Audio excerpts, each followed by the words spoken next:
The fabric ripped with a sound like thunder in the sudden quiet of the gymnasium. Captain Maya Restrepo felt the cool air hit her back as her military dress uniform split from shoulder to waist, exposing the twisted landscape of scar tissue that mapped her spine like a topographical chart of hell itself. The silence that followed was deafening.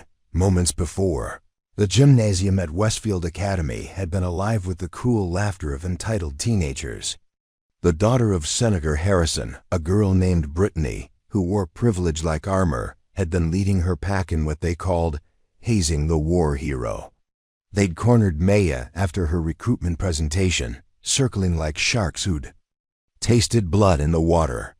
"Look at the little soldier girl," Brittany had sneered, her manicured fingers grabbing at Maya's sleeve. "Bet you think you're so tough in that costume." Maya had stood perfectly still, her jaw clenched, dark eyes fixed on a point somewhere beyond the mob of teenagers. She'd faced enemy fire in 3 combat zones. She'd crawled through minefields under cover of darkness. She'd held dying soldiers in her arms while mortar exploded overhead. But somehow, standing in this gymnasium full of 17-year-old civilians felt like the hardest mission of her career. "My uniform represents," Maya had begun, her voice steady despite the rage building in her chest. "Your uniform represents daddy issues and a desperate need for attention," Brittany interrupted, her friends giggling behind her like a Greek chorus of cruelty. "Real women don't need to play dress-up soldier to feel important." That's when Brittany had grabbed the fabric at Maya's shoulder and pulled, expecting the reinforced material to maybe wrinkle or shift.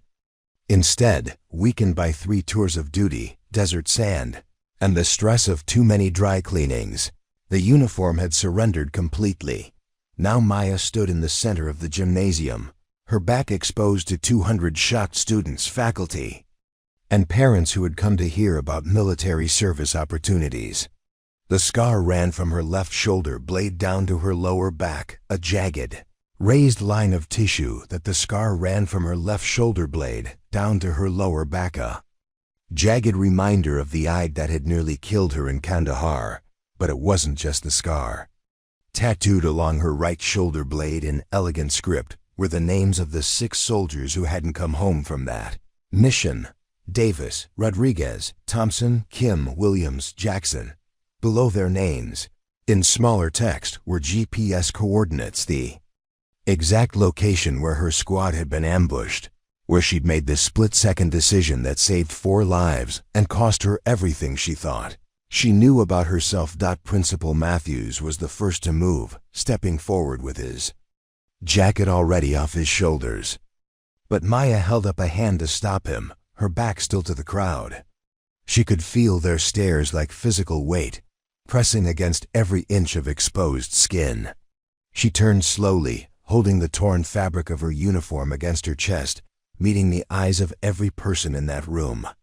That's how long Private First Class Marcus Davis had left on his deployment when the IED went off. He was 22 years old. He collected comic books and sent half his pay home to his mother in Detroit. Brittany stood frozen, her hands still extended from where she'd grabbed the uniform, her face pale with the realization of what she'd unleashed. "Sergeant Elena Rodriguez was getting married the month after we came home," Maya continued, her dark eyes finding Brittany's and holding them like a vice. She carried her fiance's picture in her helmet and talked about the dress she'd picked out every single day for 3 months. "She died holding my hand." The silence in the gymnasium had shifted. What had been shock was now something deeper, more reverent. Maya could see parents holding their children closer, could see some of the other students wiping at their eyes. Lance. Corporal James Thompson was 19. He played guitar and wrote songs about missing his girlfriend back in Montana. Specialist Susan Kim spoke 4 languages and wanted to be a diplomat. Private Williams was the funniest person I've ever met. He could make us laugh even when we hadn't slept in 48 hours. And Corporal Jackson. Maya's voice caught for just a moment. "Jackson saved my life by throwing himself on that IED. The explosion that gave me these scars killed him instantly." Before we dive deeper into this incredible story, I want to take a moment to thank you for watching. Creating and narrating these detailed, novel-length stories takes tremendous time and research to bring you the most engaging content possible. We're embarking on a journey of nearly 50,000 words together. That's a full novella. If you're already hooked by what you've heard, please show your support by hitting that like button, sharing this story with someone who would enjoy it, and subscribing to the channel. Don't forget to ring the notification bell so you never miss our latest stories. This is going to be an epic adventure, so get comfortable. And let's continue with this remarkable tale. Maya Restrepo had never intended to become a symbol. At 28, she'd spent 8 of her adult years in military service, with 3 combat deployments, and the transition back to what everyone called normal life felt like learning to breathe underwater. The scar on her back was just one of many reminders that normal was a luxury. She'd forfeited the day she'd signed her enlistment papers at 18. Standing in that gymnasium, holding the remains of her dress uniform against her chest, Maya could see the exact moment when everything changed. It wasn't just in Brittany Harrison's stricken face or in the way Principal Matthews was reaching for his phone to call security. It was in the way the entire room seemed to collectively exhale, as if they'd all been holding their breath since the moment her uniform had torn. The silence stretched for what felt like hours, but was probably only seconds before a voice cut through the tension. "Ma'am?" It was a young voice, uncertain but brave. Maya turned to see a boy, maybe 16, with sandy hair and thick-rimmed glasses stepping forward from the crowd. "Thank you for your service." The simple words broke something loose in the room. Suddenly, people were moving. A woman in a business suit, someone's mother, judging by the way she kept one protective hand on the shoulder of a girl beside her, stepped forward and began to clap. Slowly, uncertainly at first, but then with growing conviction. Others joined her. The applause built like thunder rolling across the mountains, filling the gymnasium until Maya could feel it vibrating in her chest. She stood there, still holding her torn uniform, and for the first time in 6 months, 2 weeks and 3 days, she didn't feel like she was drowning. Principal Matthews finally reached her, his suit jacket extended. "Captain Restrepo, I am so deeply sorry about what happened here today. This behavior is completely unacceptable, and it's okay," Maya said quietly, accepting the jacket and slipping it over her shoulders. The fabric smelled like coffee and chalk dust, comfortingly normal scents that grounded her in this moment. Sometimes people need to see the cost before they understand the value. As the applause finally died down, Maya became aware of other sounds filling the vacuum. Parents were murmuring to their children, some in what sounded like gentle lectures, others in voices thick with emotion. She could hear someone crying, probably Brittany, though Maya didn't turn to look. She'd learned in the army that sometimes the hardest lessons came from the consequences of our own actions, and she wasn't interested in softening this one. "Captain," Principal Matthews said, his voice formal but kind, "perhaps we should continue this discussion in my office? You can collect yourself, and we can address what happened here today." Maya shook her head. "No, sir. With respect, I came here to talk to these students about military service. That's what I'm going to do." She turned back to face the crowd, pulling the borrowed jacket tighter around her shoulders. The students who had been whispering fell silent again, waiting to see what she would do next.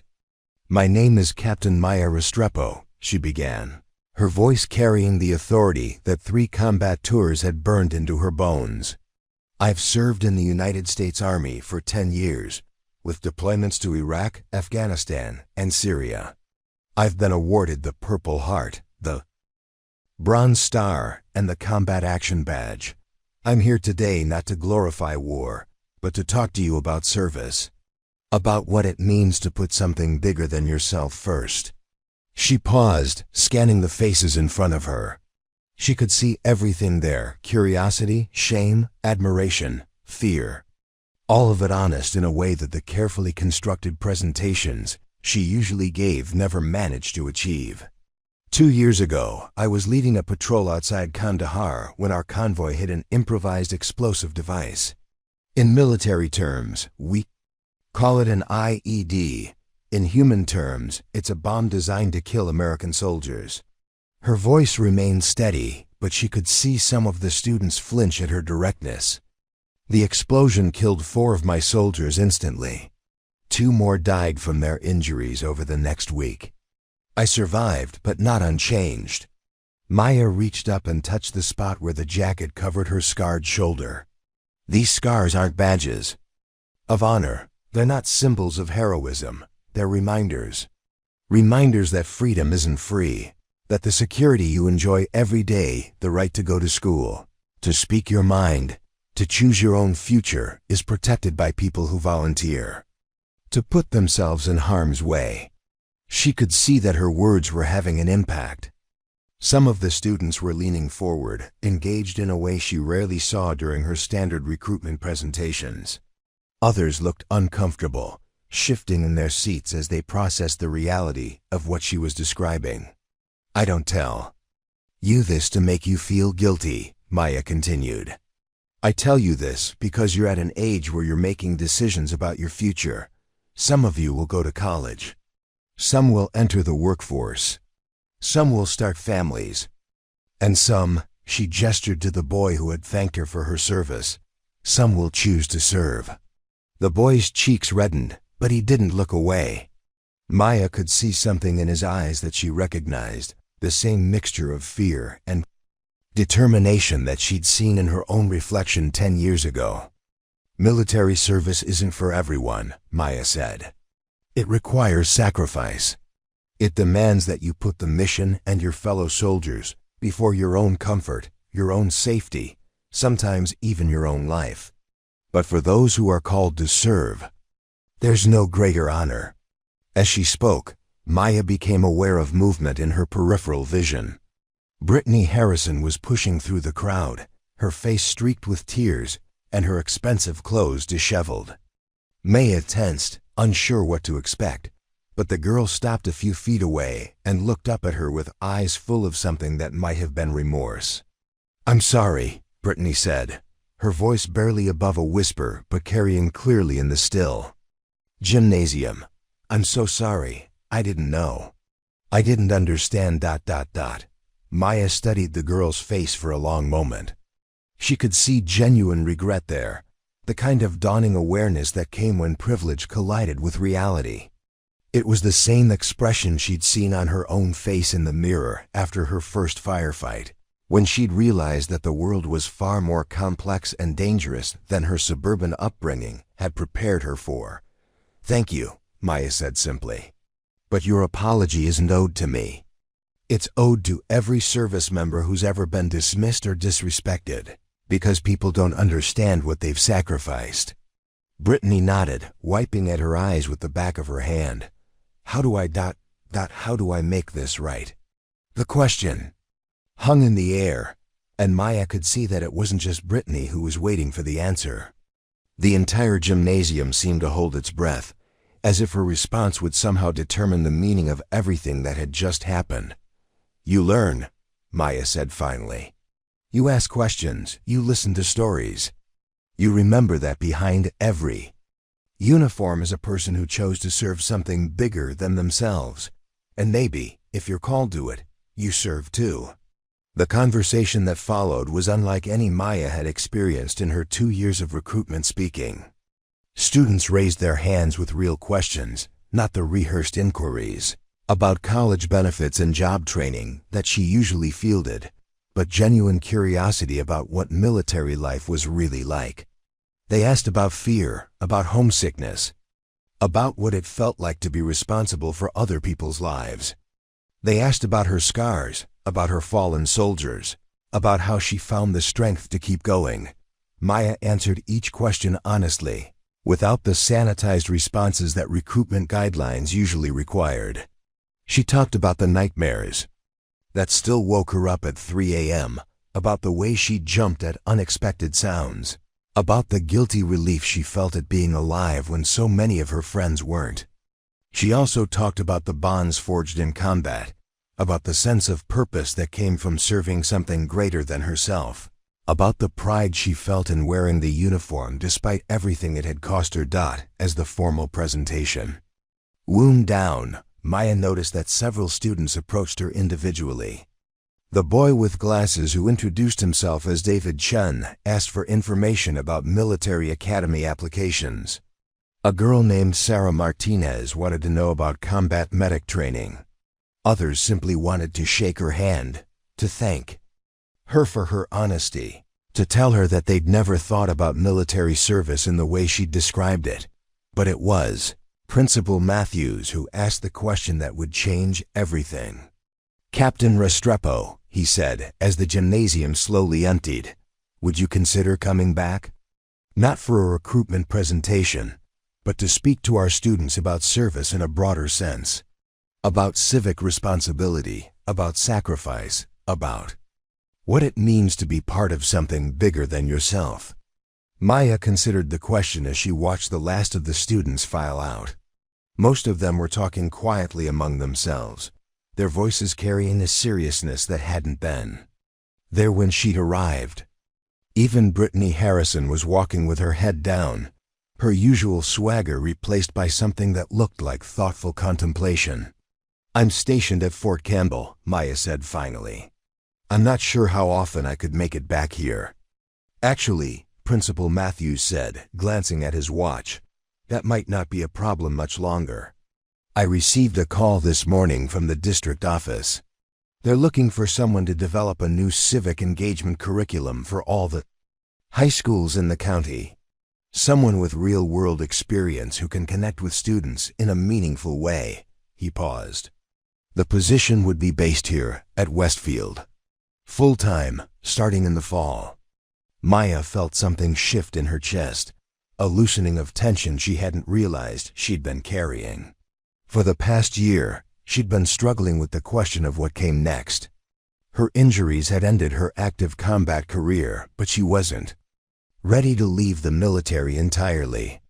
The idea of teaching, of shaping the next generation of citizens and potential service members, held an appeal she hadn't expected. "I'd need to think about it," she said. "Talk to my command, figure out the logistics of transitioning to civilian employment." "Of course," Matthews said quickly. "Take all the time you need.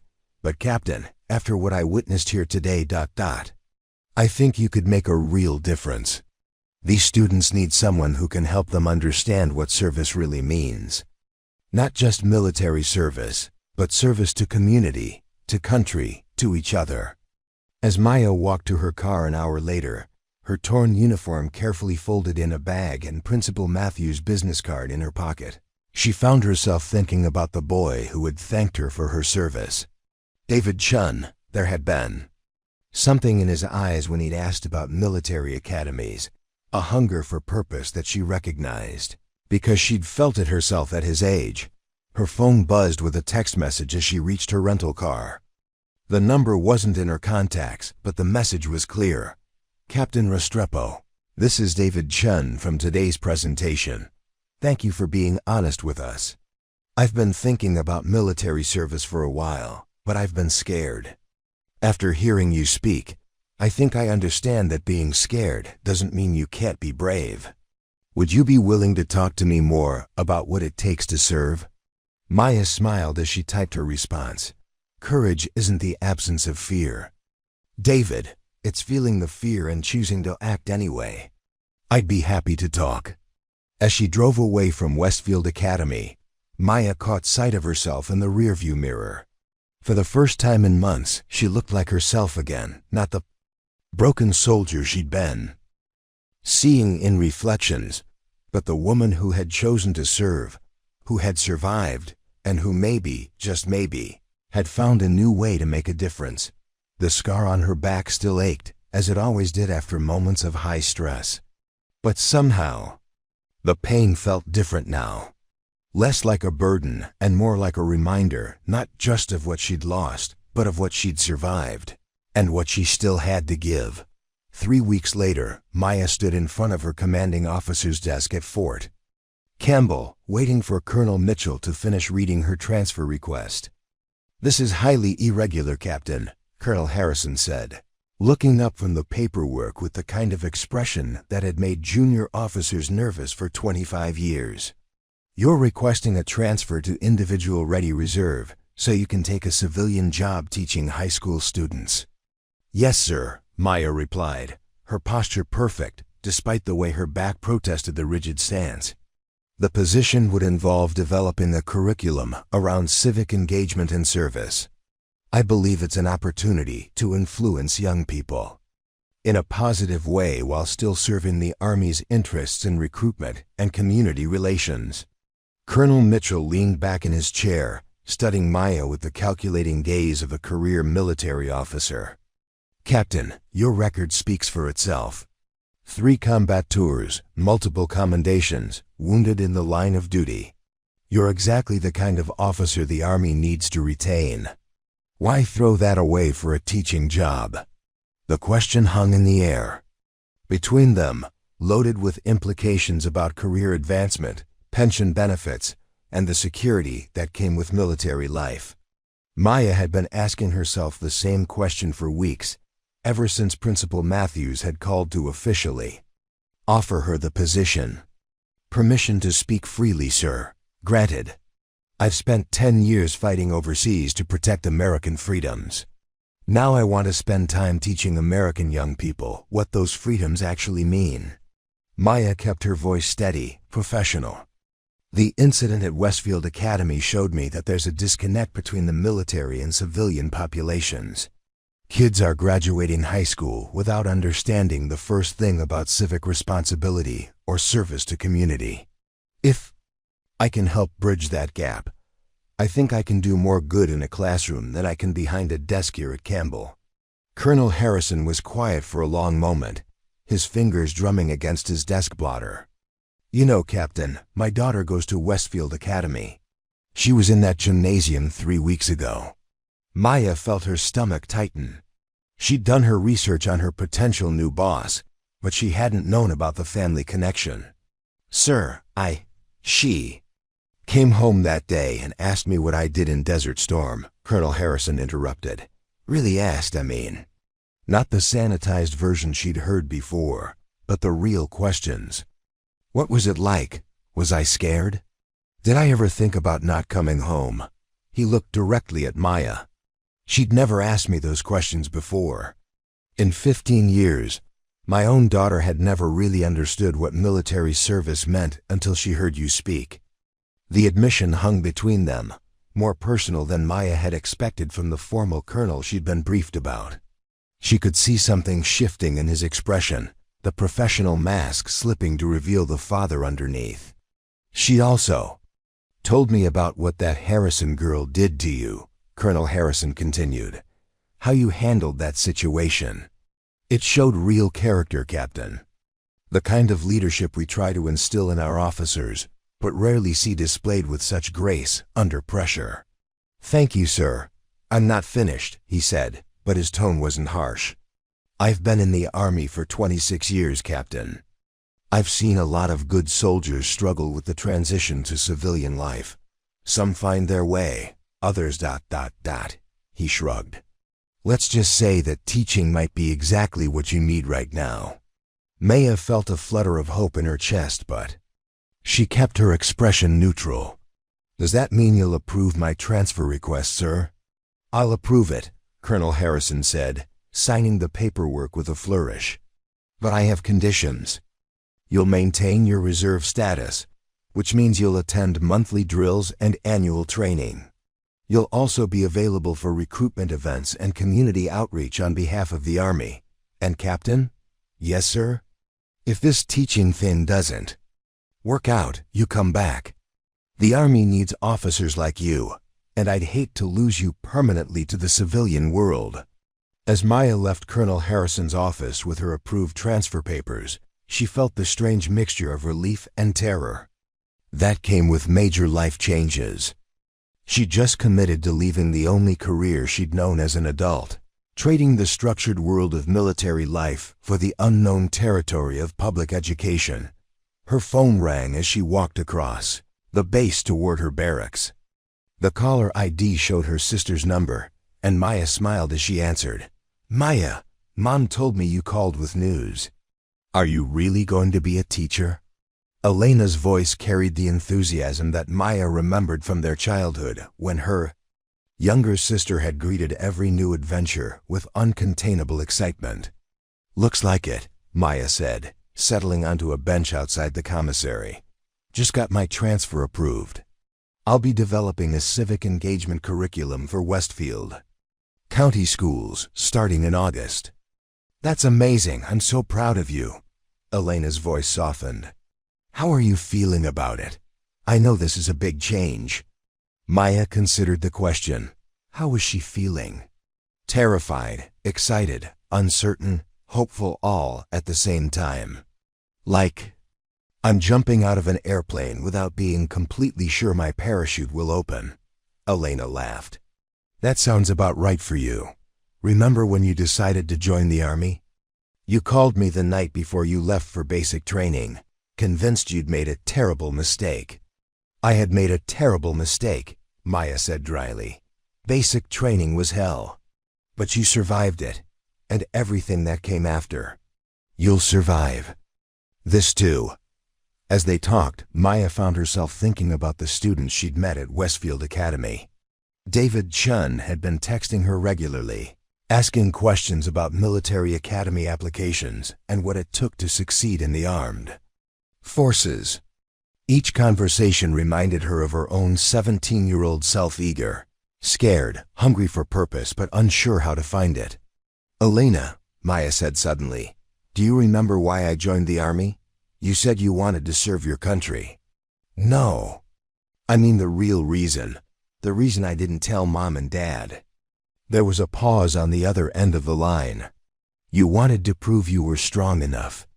After everything that happened with Dad's drinking, with feeling helpless all those years. You wanted to prove you could protect people." Maya closed her eyes, remembering the night she'd made her decision. She'd been 17, same age as David Chen, and she'd just watched her father destroy another family dinner with his alcohol-fueled rage. Her mother had retreated to her bedroom in tears, and Elena had hidden in her room, leaving Maya to clean up the broken dishes and try to piece together some semblance of normalcy. "I couldn't protect you and Mom then," Maya said quietly. "But I thought maybe I could protect other people." "And you did," Elena said firmly. "You've spent 10 years protecting people.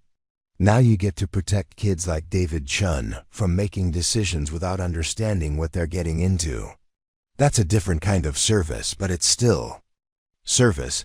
After they hung up, Maya sat on the bench for a long time, watching soldiers go about their daily routines.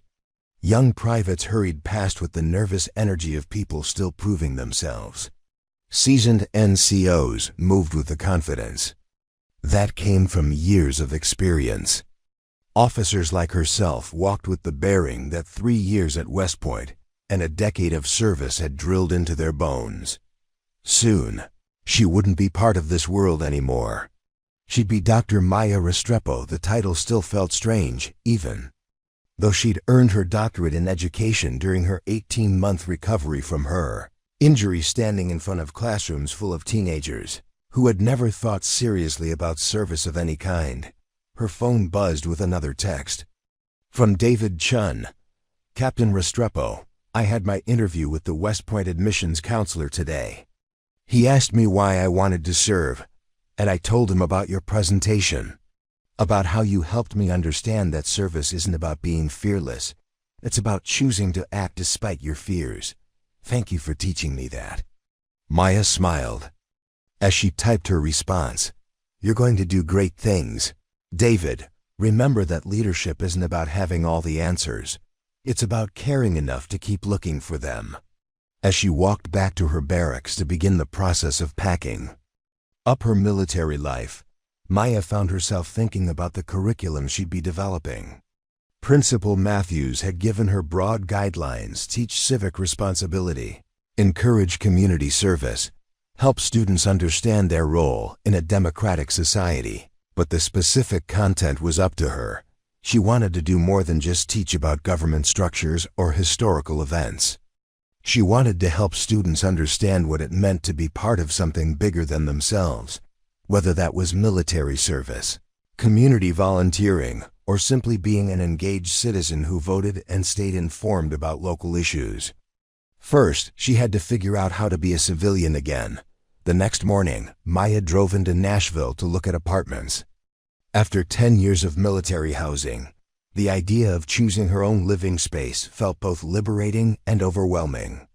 She'd narrowed her options down to 3 possibilities: a modern apartment complex near downtown, a small house in a suburban neighborhood similar to where she'd grown up, and a converted loft in an artsy district that reminded her of the kind of place she'd imagined living when she was David Chen's age. The real estate agent, a cheerful woman named Janet, who seemed genuinely excited about helping a veteran find housing, showed her through each option with enthusiasm. "This one has great security features," Janet said as they toured the downtown apartment. "Doorman, controlled access, security cameras throughout the building." Maya nodded politely, but she found herself checking sight lines and exit routes more than admiring the granite countertops. The apartment was beautiful, but it felt like a fortress, designed to keep the world at bay rather than engage with it. The suburban house was nice in a generic way: 3 bedrooms, 2 bathrooms, a small yard, and neighbors who waved from their driveways. It was the kind of place where she could disappear into normalcy, become just another professional woman in her late 20s, trying to build a stable life. But it was the loft that made her stop and really look around. The space was raw, honest in a way that appealed to her. Exposed brick walls, high ceilings, large windows that let in streams of natural light. It was located above a bookstore in a neighborhood where she could walk to coffee shops, restaurants, and a small park where she'd seen families playing with their children. "It's a bit unconventional," Janet said apologetically. "The previous tenant was an artist, so there's still some paint on the floors, and the layout is more open than most people prefer." "I'll take it," Maya said. Janet blinked in surprise. "Don't you want to think about it, discuss it with your family? Look at your budget?" Maya walked to the large window that overlooked the street below.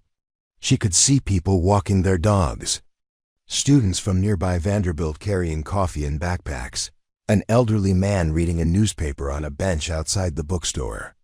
It was life, messy and real, and unfiltered by the protective barriers she'd been hiding behind for the past year. "No," she said, "this is the one." As she signed the lease an hour later, Maya felt something she hadn't experienced since before. Her injury, excitement about the future. Not just relief that she'd found a place to live, but genuine anticipation for what came next. Her phone rang as she walked back to her car. The caller ID showed an unknown local number, and Maya answered. Cautiously, "Captain Restrepo? This is Brittany Harrison." Maya stopped walking, surprised by the voice she recognized from the gymnasium incident. "Brittany, how did you get my number?" "Mr. Matthews gave it to me. I hope that's okay." The girl's voice was different than Maya remembered, quieter, more thoughtful. "I wanted to ask you something. What is it?" "I've been volunteering at the VA hospital since what happened at school. Just reading to patients, helping with activities, that kind of thing." Brittany paused. "I met this Marine there, Corporal Johnson. He's been talking to me about military service, about what it means to serve. And I think I want to join the Army after I graduate." Maya leaned against her car, processing this unexpected development. "That's a big decision, Brittany. What do your parents think?" "They think I'm going through a phase. They want me to go to college, get a business degree, work for my dad's company." Brittany's voice hardened slightly. "But I can't stop thinking about what you said that day. About putting something bigger than yourself first. I've never done that in my life, Captain. I've never done anything that mattered." The conversation continued for 20 minutes, with Brittany asking the same kinds of questions that David Chen had been texting about what basic training was like, what jobs were available to women in the military, how to prepare mentally and physically for the challenges of service. But where David's questions came from a place of long-held curiosity and careful research, Brittany's came from something that sounded like desperation. As if military service was the only way she could think of to atone for a lifetime of privilege and carelessness. "Brittany," Maya said finally, "I want you to think very carefully about your motivations. Military service isn't penance. It's not a way to punish yourself for past mistakes. If you're going to serve, it needs to be because you genuinely want to be part of something bigger than yourself, not because you feel guilty about who you used to be. But what if I do feel guilty? What if I want to be better than I've been? Then serve your community first," Maya said. "Keep volunteering at the VA, tutor kids who need help with their studies, work at a food bank. Figure out what kind of service calls to you before you make a 10-year commitment to the military." After they hung up, Maya sat in her car for a long time, thinking about the unexpected ways her life was expanding. 3 weeks ago, she'd been a damaged soldier counting down the days until her medical retirement. Now she was about to become a teacher, a mentor to students like David and Brittany, who were struggling to figure out their place in the world. The responsibility felt huge, but for the first time in months, it also felt manageable. She'd spent years leading soldiers in combat zones, guiding teenagers through the process of discovering their own capacity for service. Couldn't be any harder than that, could it? 2 days before Maya was scheduled to report to Westfield Academy for her first teacher orientation, she received a call that changed everything. "Captain Restrepo, this is Lieutenant Colonel Sarah Brennan from Army Public Affairs. I understand. You're transitioning to civilian employment to work in education?" "Yes, ma'am," Maya replied, settling into the folding chair that was currently the only furniture in her new loft. The movers were coming tomorrow with the few possessions she'd accumulated during her military career. "I have a proposition for you. We've been following your situation since the incident at Westfield Academy, and frankly, the Army is interested in leveraging your experience for a broader outreach program." Maya felt her heart sink. She'd hoped that transitioning to reserve status would free her from the politics and public relations concerns that seemed to follow her everywhere since her injury. "Ma'am, I'm not sure I understand." "The video from your presentation at Westfield has gone viral, Captain. Over 2 million views in 3 weeks. The comment section is full of young people talking about military service, civic responsibility, and what it means to serve their communities. The Army hasn't seen this kind of positive engagement from civilians in years." Maya hadn't known about the video. Apparently, someone in the gymnasium had been recording on their phone, and the footage of her torn uniform and subsequent speech had been posted online. The thought of millions of strangers watching her most vulnerable moment made her stomach turn. "What kind of proposition, ma'am?" "We want you to be the face of a new recruitment campaign. Not traditional advertising, but authentic outreach. Speaking at schools, participating in community events, sharing your story in a way that helps young people understand what military service really means. With respect, Colonel, that's what I'm already planning to do in my teaching position. But imagine the reach you could have if the Army supported your efforts. We could arrange speaking engagements at schools across the country. We could develop educational materials based on your curriculum. We could create programs that connect military personnel with civilian educators to bridge the gap you talked about in your presentation." Maya was quiet for a long moment, considering the offer. The ambitious scope of what Colonel Brennan was describing appealed to her, but something about the conversation felt wrong. There was an undercurrent she couldn't quite identify, a sense that she was being managed rather than consulted. "Colonel, can I ask you something?" "Of course. Have you watched the video?" "Yes, I have." "Then you saw my scars." You saw me standing in front of those students, holding my torn uniform together, talking about the friends I lost in Afghanistan. Maya's voice hardened. Is that what the Army wants to use for recruitment? The image of a broken soldier talking about dead Marines? There was a pause on the other end of the line. Captain, you're not broken, you're a survivor. You're proof that military service creates strong, capable leaders who can overcome any obstacle. I'm proof that military service sometimes destroys people, Maya said bluntly. I have PTSD, Colonel. The invisible wounds are just as real as the visible ones. You want to use that for recruitment? The silence stretched long enough that Maya wondered if the call had dropped. When Colonel Brennan finally spoke, her voice was softer, more human than the polished public affairs officer who had started the conversation. Captain, I've read your medical files. I know what you've been through. But I've also read the reports from Westfield Academy, from your commanding officers, from the students you've already impacted. You're not just a wounded warrior, you're a teacher, a leader, and an inspiration. The Army needs people like you to help the next generation understand what service really means. And what if I say no? Then you say no. You go teach high school students in Tennessee, and the Army wishes you well. But Captain, think about the David Chens and Brittany Harrisons across the country who need to hear your story. Think about the impact you could have.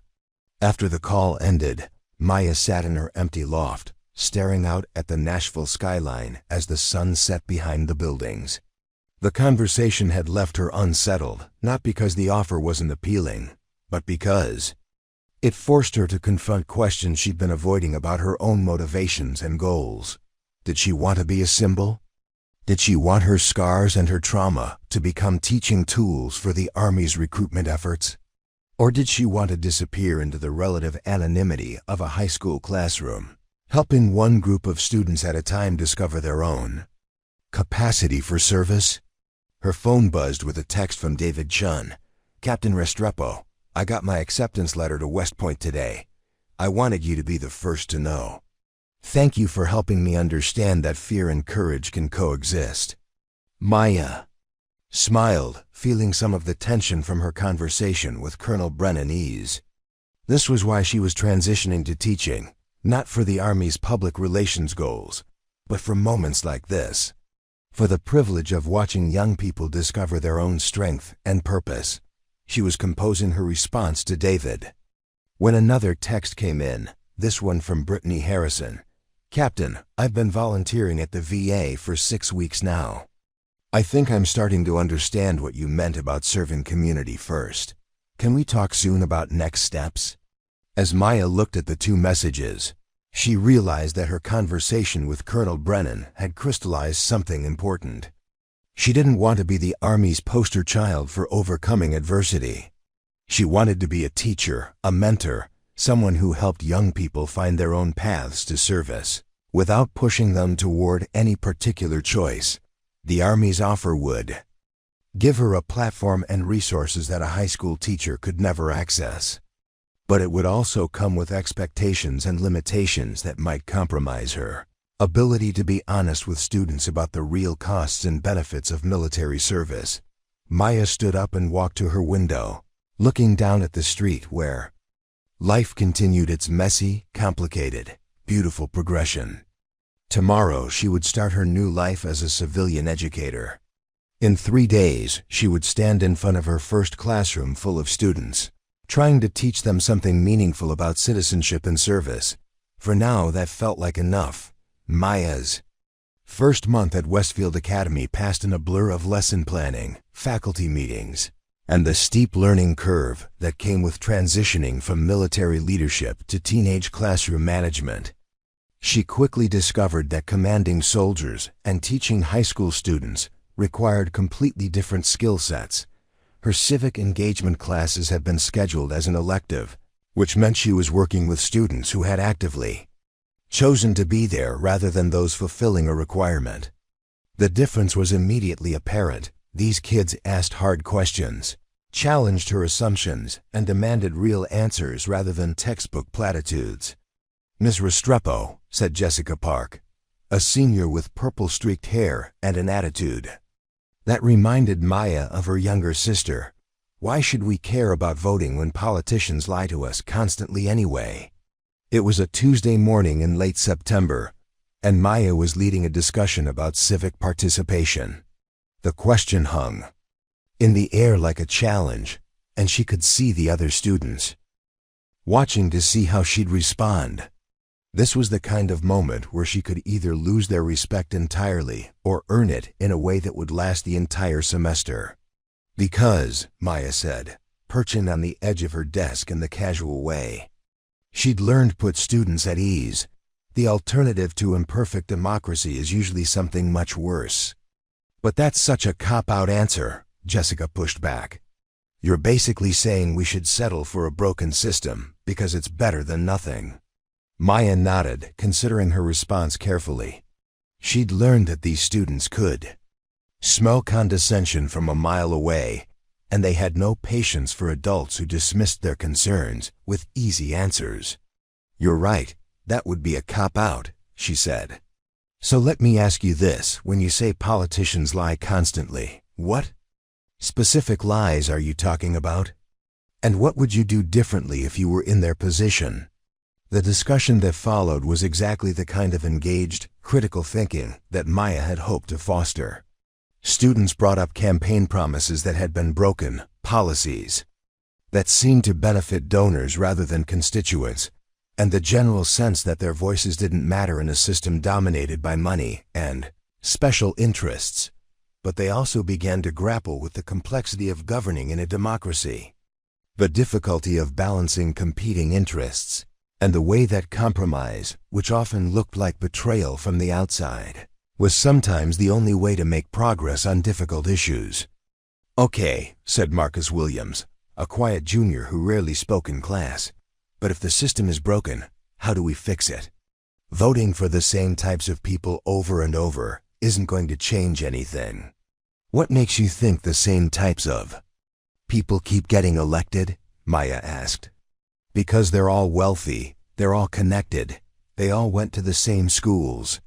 So run yourself," Maya said simply. The suggestion landed in the classroom like a physical force. Several students actually laughed, but Maya's expression remained serious. "I'm not joking," she continued. "Marcus, you're 17 years old. In 8 years, you'll be old enough to run for the House of Representatives. Jessica, you could run for city council in 3 years, if you wanted to.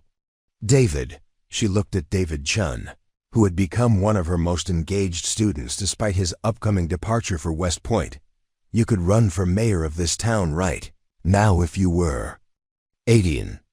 "But we don't know anything about governing," Jessica protested. "You know what you care about. You know what problems you see in your community. You know what isn't working." Maya stood up and walked to the whiteboard. "Let's try an experiment. What's one thing about this town that you would change if you had the power?"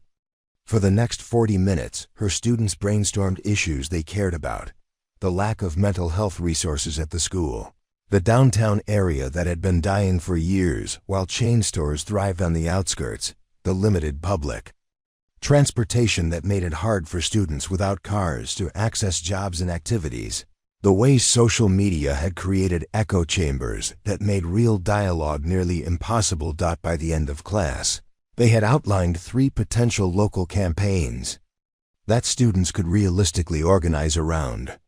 Maya watched them file out, still talking excitedly about their ideas, and felt the same satisfaction she'd once gotten from successfully completing a mission. Her phone rang as she was cleaning up her classroom.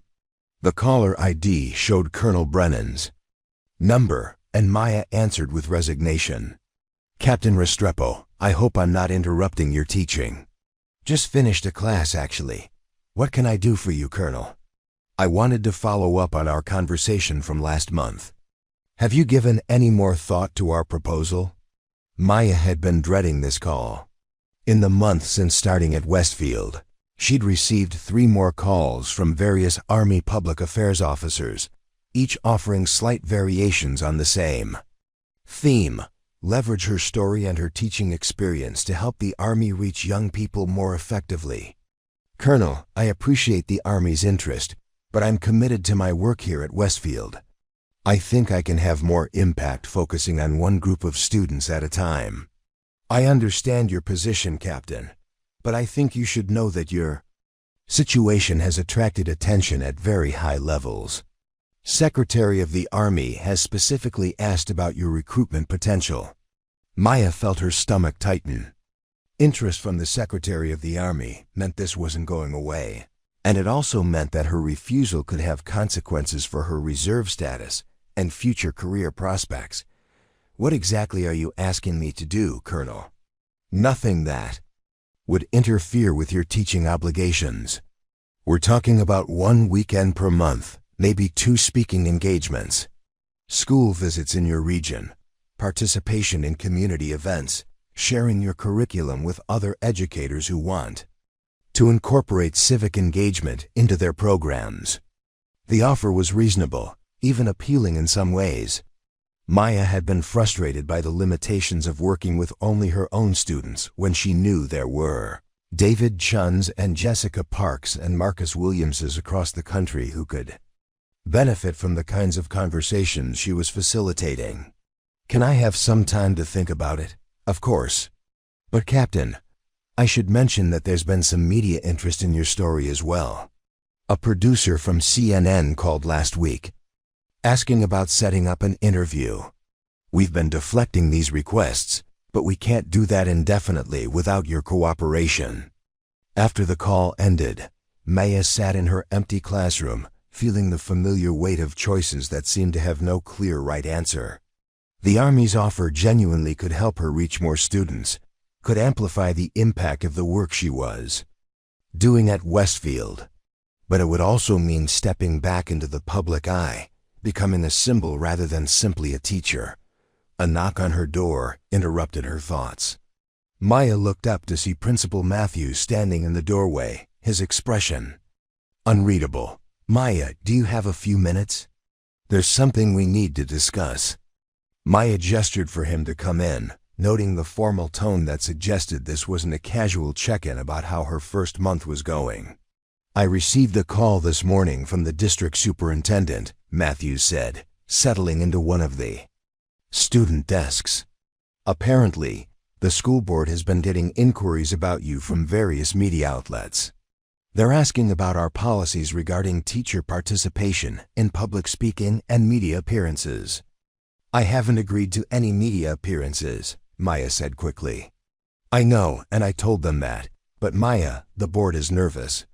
Some of the members are concerned that having a high-profile military figure on staff could create controversy or unwanted attention for the district. Maya felt a familiar surge of anger, the same feeling she'd had when Brittany Harrison had torn her uniform. Are they asking me to resign? No, nothing like that. But they want assurances that you won't use your position here as a platform for political advocacy or military recruitment without explicit approval from the district.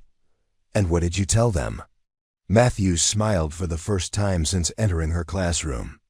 I told them that in 1 month, you've accomplished more meaningful civic engagement with our students than we've seen in years. I told them that Jessica Park asked me yesterday about internship opportunities with the City Planning Department, and that Marcus Williams has started a petition to get mental health counselors at the school. I told them that David Chun isn't the only student who started thinking seriously about public service because of your class. Maya felt some of the tension leave her shoulders. Thank you. But Maya, I also need to be honest with you. If you decide to take on a higher public profile speaking engagements, media interviews, that kind of thing, it's going to complicate your position here.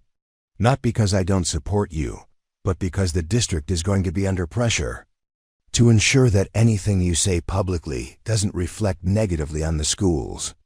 As Matthews left, Maya found herself facing the same choice from yet another angle. She could stay focused on her classroom, avoid the public attention, and continue the quiet work of helping one group of students at a time discover their capacity for service. Or she could accept the Army's offer, deal with the complications and restrictions that would inevitably follow, and try to have a broader impact. Her phone buzzed with a text message from an unknown number. Captain Restrepo, this is Sarah Martinez from your presentation at Westfield in August. I'm a senior this year, and I wanted you to know that I've decided to become a combat medic after graduation. Your honesty about the costs of military service helped me understand what I was signing up for. Thank you for not sugarcoating it.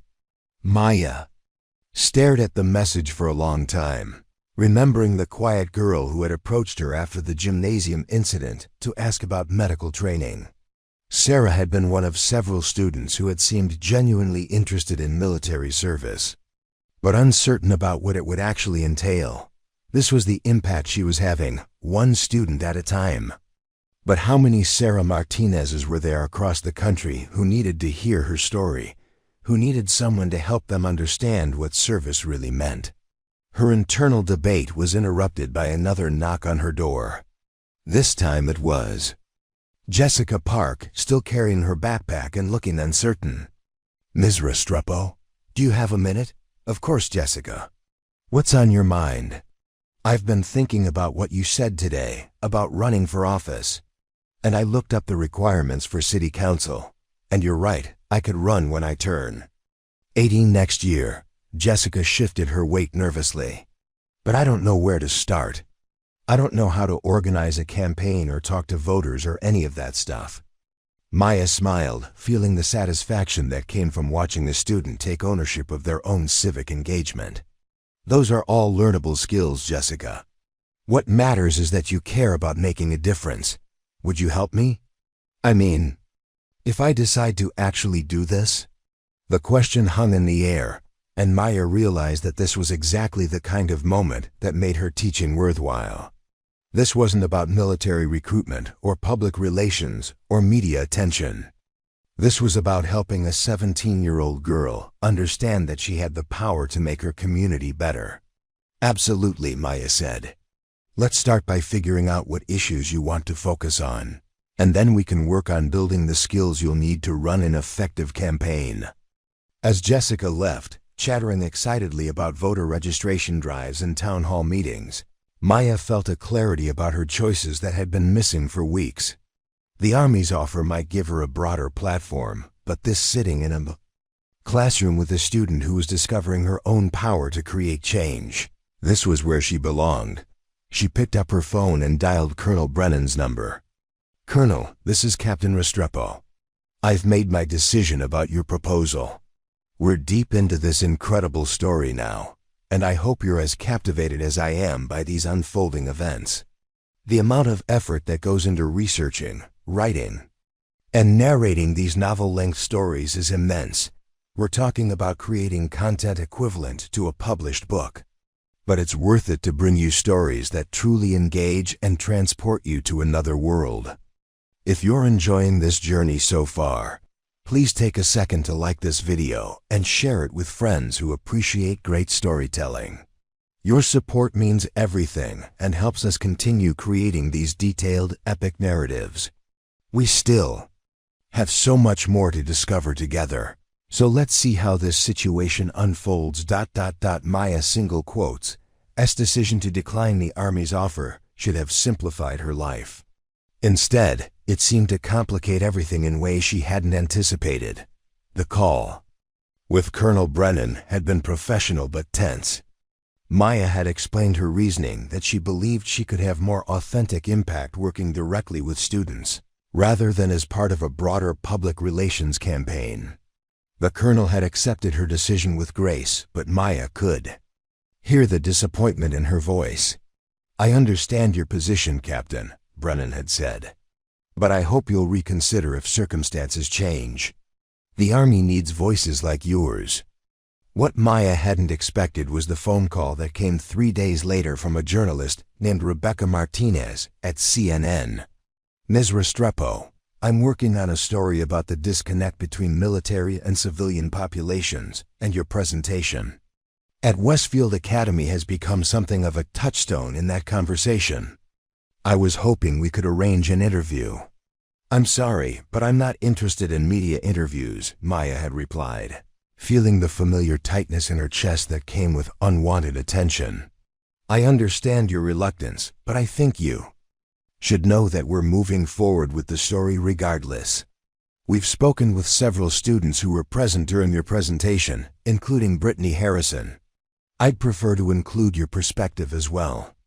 The implied threat was clear: participate in the interview or risk having her story told without her input. Maya had dealt with enough military politics to recognize the technique, but that didn't make it any less effective. "What kind of story are you planning to write?" "An examination of how military veterans are reintegrating into civilian careers, particularly in education. Your transition from combat veteran to high school teacher represents a broader trend we're seeing across the country." Maya had agreed to think about it, but the conversation left her feeling trapped between competing pressures. The Army wanted to use her story for recruitment. The media wanted to use it for ratings.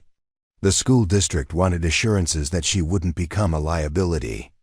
And all Maya wanted was to teach her students about civic responsibility without becoming a public symbol herself. The situation came to a head on a Thursday afternoon in October when Maya walked into her classroom to find Principal Matthews waiting with a man in an expensive suit she didn't recognize. "Maya, this is Dr. Richard Coleman from the district office," Matthews said, his tone suggesting this wasn't a friendly visit. "He wanted to speak with you about some concerns that have been raised."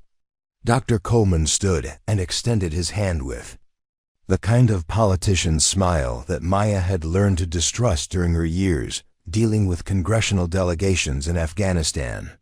"Ms. Restrepo, thank you for taking the time to meet with us.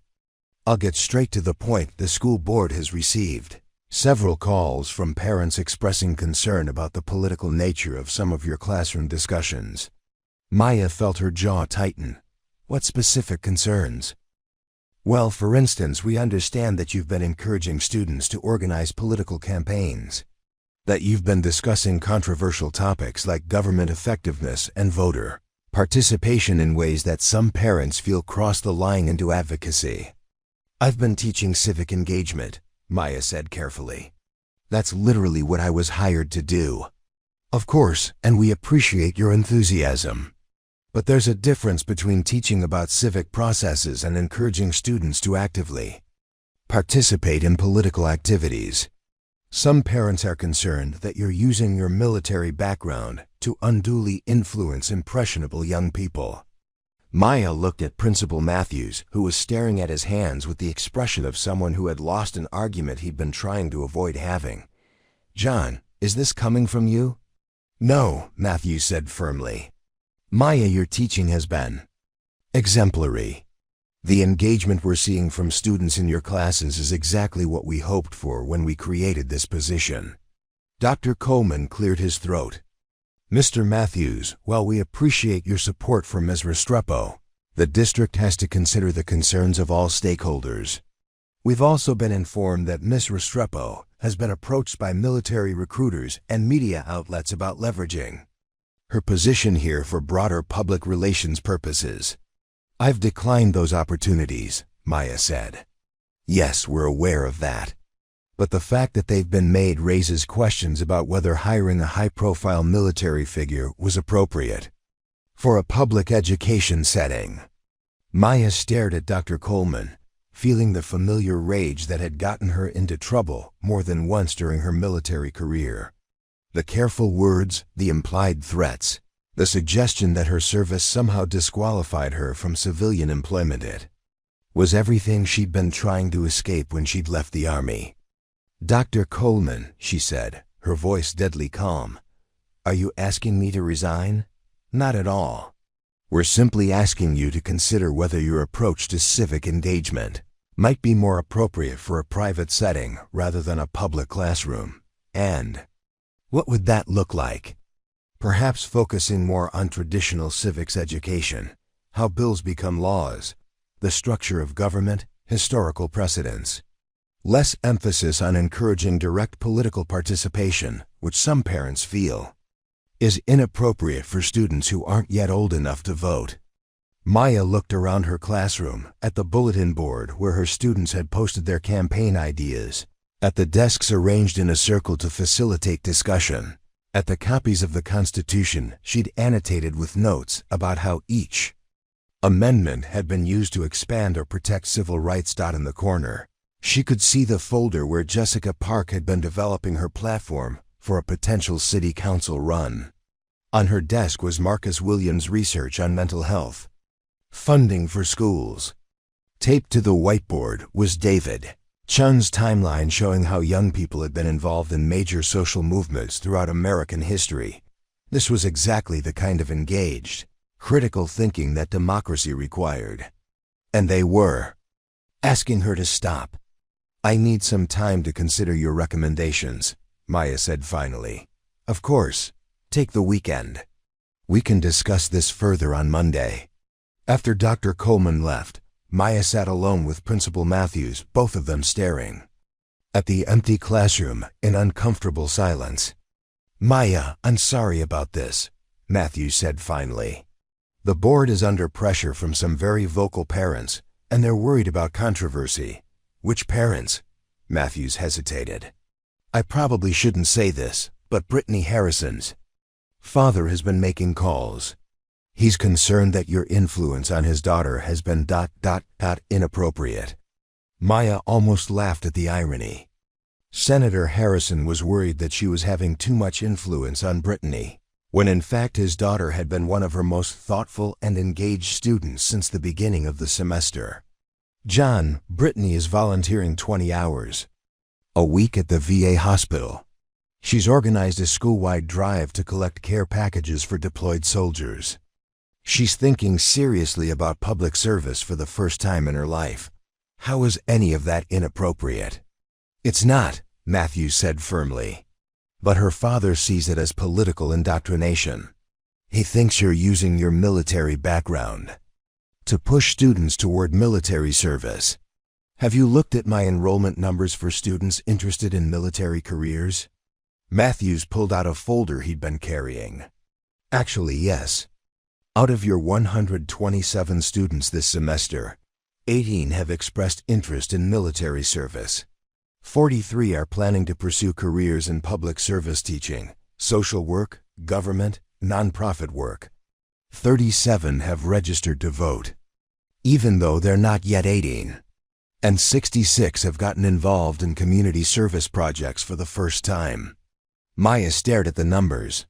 "That's the exact opposite of military indoctrination." "I know. But some parents see any discussion of military service as recruitment, regardless of the context." They sat in silence for a moment, both processing the implications of the district's ultimatum. Maya could modify her curriculum, focus on safer topics, avoid the kinds of discussions that encourage students to think critically about their role in democracy. She could keep her job and continue working with students, but only within carefully prescribed boundaries, or she could refuse to compromise, risk being fired, and potentially validate every concern the district had about hiring a high-profile military veteran. "Maya," Matthew said quietly, "I want you to know that whatever you decide, you have my full support. You're exactly the kind of teacher these students need." After Matthews left, Maya remained in her classroom until well after dark, grading papers and thinking about her choices. She was so absorbed in her thoughts that she didn't notice the soft knock on her door until it came a second time. "Miss Restrepo?" Maya looked up to see Jessica Park standing in the doorway, her backpack slung over one shoulder and an uncertain expression on her face. "Jessica, what are you doing here so late?" "Drama club just finished rehearsal. I saw your light was still on, and I wanted to ask you something." Jessica came into the room and sat down in the front row. "Is it true that you might not be teaching here next semester?" Maya felt her heart sink. "Where did you hear that?" "People are talking. My mom heard something from another parent about the district being unhappy with your teaching methods." Jessica looked directly at Maya. "Is it because of what we've been working on? The civic engagement stuff?" Maya chose her words carefully. The district has some concerns about the direction of my curriculum. We're discussing how to address those concerns. But that's so stupid. Jessica's voice rose with teenage indignation. Your class is the first time I've ever cared about government or politics or any of that stuff. Before this semester, I thought voting was pointless and politicians were all corrupt, and there was nothing people like me could do to change anything. What changed your mind? You showed us that democracy isn't something that happens to us, it's something we do. You made us understand that we have power, that our voices matter, that we can actually make a difference if we're willing to work for it. Jessica paused, gathering her thoughts. Ms. Restrepo, I'm going to run for city council next year. I've already started researching the issues, talking to people in my neighborhood, learning about campaign finance and voter outreach. I'm going to try to make a difference because you taught me that I could. Maya felt tears threaten for the first time since her conversation with Dr. Coleman. This was exactly why she'd become a teacher, to help students like Jessica discover their own power and potential. Jessica, whatever happens with my position here, I want you to know that I'm incredibly proud of you. You're going to be an amazing public servant. But I need you to teach me how. I don't know anything about running a campaign or working with voters or any of the practical stuff. You were going to help me with that. The conversation continued for another 20 minutes, with Jessica asking increasingly detailed questions about campaign strategy, voter outreach, and coalition building. As Maya answered each question, she realized that this was exactly the kind of engaged, practical civic education that Dr. Coleman wanted her to stop providing. After Jessica left, Maya sat alone in her classroom, staring at the material sheet. Spent 2 months developing lesson plans that connected historical events to contemporary issues, discussion guides that encouraged students to think critically about their role in democracy, project templates that helped students translate their values into concrete action. She thought about her students: David thriving at West Point, Brittany transformed into a thoughtful young woman committed to service, Marcus leading mental health initiatives. These students weren't being indoctrinated, they were being educated in the truest sense of the word. They were learning to think critically, to engage with complex issues, to understand their responsibilities as citizens in a democratic society. Maya picked up her phone and scrolled through her contacts until she found Colonel Brennan's number. It was nearly 9 p.m., but she knew that military officers often worked late. Colonel, this is Maya Restrepo. I know it's late, but I wanted to discuss your offer from last month. Captain Restrepo, good to hear from you. I take it circumstances have changed? They have. I'm facing some challenges with my current position that might make your proposal more attractive. But I'd want to discuss terms specifically, maintaining control over my message and my methods. I think that can be arranged. Why don't we set up a meeting to discuss the details? As Maya hung up the phone, she felt the familiar mixture of fear and determination that had driven every major decision in her adult life. She'd spent 10 years serving her country in uniform. Now she might have the chance to serve it in a different way by helping young people across the country understand what citizenship really meant. But first, she had to decide whether she was willing to sacrifice the quiet satisfaction of classroom teaching for the larger stage that the Army was offering. And she had to figure out how to do it without becoming the kind of symbol that she'd been trying so hard to avoid. The choice would define not just her career, but the kind of impact she could have on the students who needed to hear her message. The meeting with Colonel Brennan took place the following Tuesday at the Army recruiting station in Nashville. Maya had driven down after her morning classes, her resignation letter folded in her jacket pocket alongside the contract that the Army had prepared for her consideration. Captain Restrepo, Colonel Brennan said, rising from behind a Standard issue metal desk in a room that smelled like coffee and optimism. Thank you for coming. I understand that your situation at Westfield has become complicated. Maya settled into the chair across from her, noting the recruiting posters on the walls that showed young people in various military occupations: pilots, engineers, medics, intelligence specialists. All of them looked confident, capable, and much younger than she felt. "Colonel, before we discuss your proposal, I need to understand exactly what the Army expects from me. I won't be a propaganda tool, and I won't encourage students to enlist without being completely honest about what military service entails. Understood? In fact, that honesty is exactly what makes you valuable to us." Colonel Brennan opened a folder and pulled out several documents. "We've been analyzing the response to that video from Westfield Academy, the comments, the shares, the follow-up stories. Do you know what the most common reaction has been?" Maya shook her head. "Respect. Not just for you, but for military service. In general. Young people are saying things like, 'I never understood what soldiers actually go through,' and 'This makes me want to learn more about serving my country.' That's not the result of propaganda, Captain. That's the result of authentic storytelling." Colonel Brennan slid a document across the desk. "Here's what we're proposing. You would maintain your current teaching position. We've spoken with the district, and they've agreed to accommodate a modified schedule. 3 days a week you teach at Westfield.